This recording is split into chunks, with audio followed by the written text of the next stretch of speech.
Ce n'est pas que tu ignores tes besoins, c'est qu'une part de toi a appris à ne pas les entendre. Beaucoup de personnes cherchent à comprendre leurs besoins en réfléchissant, en analysant, en comparant leurs ressentis à des modèles ou à des attentes. Cette démarche paraît logique, mais elle repose sur un malentendu fondamental. Un besoin ne se découvre pas par la pensée, il se reconnaît par la perception intérieure.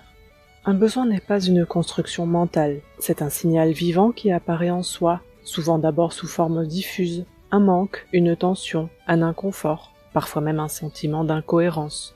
Comprendre cela transforme profondément la relation que l'on entretient avec soi-même, car cela implique un renversement de posture. Les besoins ne sont pas à inventer ni à décider, ils sont déjà là. Ce qui manque, ce n'est pas leur existence, mais la clarté pour les voir. Le premier filtre, la logique de survie. Le système psychique humain est structuré autour d'un principe prioritaire, la survie. Tout ce qui concerne l'intégrité physique, la sécurité ou la stabilité matérielle est facilement identifié comme nécessaire. Sur ce plan, le mental coopère. Il reconnaît l'utilité de manger, de dormir, de se protéger. Mais dès qu'un besoin dépasse ce registre, besoin relationnel, besoin d'expression, besoin de sens, besoin de plaisir, besoin de vérité personnelle, un autre mécanisme peut entrer en jeu.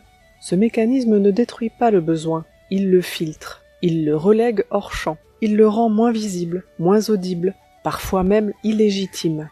Ainsi, certaines personnes finissent par croire qu'elles n'ont pas de besoins profonds, alors qu'en réalité, elles ont simplement appris à ne pas les percevoir.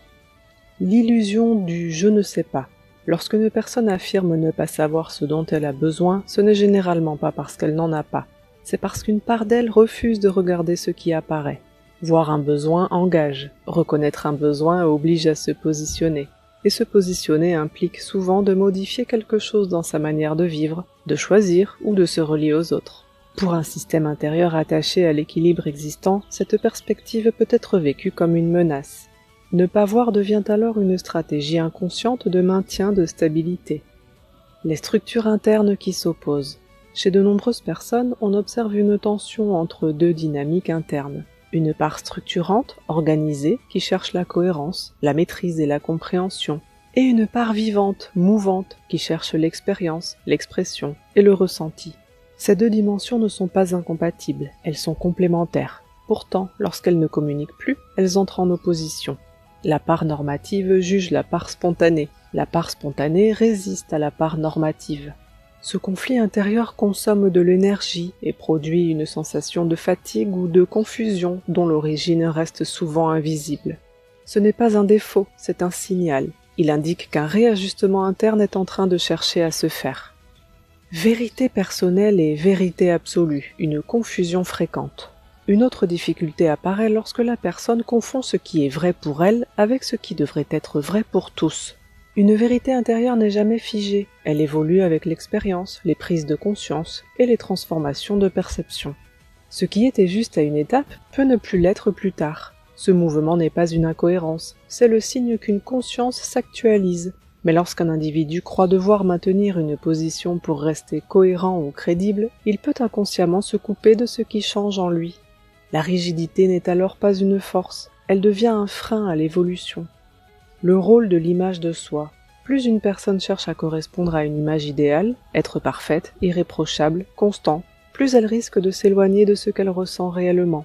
L'attention se déplace alors. Au lieu d'écouter ce qui se passe à l'intérieur, elle se concentre sur ce qu'elle doit montrer à l'extérieur. Or, l'image de soi demande du contrôle, tandis que les besoins demandent de l'écoute. Quand le contrôle domine, l'écoute diminue. Et quand l'écoute diminue, la perception des besoins s'efface. Ce n'est pas un manque de sensibilité, c'est un excès d'adaptation. Adapter son expression ou se couper de soi. Il est naturel d'ajuster sa manière de s'exprimer selon les contextes. On ne parle pas de la même façon à un proche, à un collègue ou à un inconnu. Cette modulation fait partie de l'intelligence relationnelle. Cependant, il existe une frontière importante. Adapter ce que l'on dit n'est pas la même chose que modifier ce que l'on vit. Ajuster son expression permet la relation. Altérer son vécu crée une coupure intérieure. L'équilibre consiste donc à rester clair avec soi-même tout en modulant la manière de se dire. L'expérience, seul révélateur réel.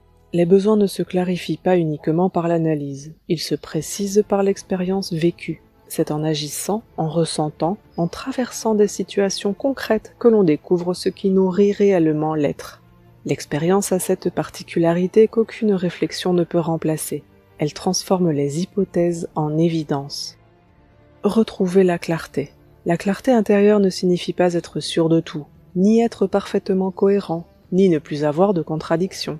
Elle signifie être lucide sur ce qui est réellement présent en soi à un instant donné. Cette lucidité apaise les conflits internes, car elle met fin au combat entre ce qui est ressenti et ce qui devrait être ressenti. Elle permet à l'individu de cesser de se corriger pour commencer à se comprendre. Reconnaître ses besoins. Les besoins ne disparaissent pas, c'est la perception qui se ferme. Mais dis-toi ceci, si tu ne les entends pas encore, est-ce parce qu'ils se taisent ou parce qu'une part de toi n'est pas prête à les entendre? Ce que tu appelles « je ne sais pas » est parfois un « je ne veux pas voir ».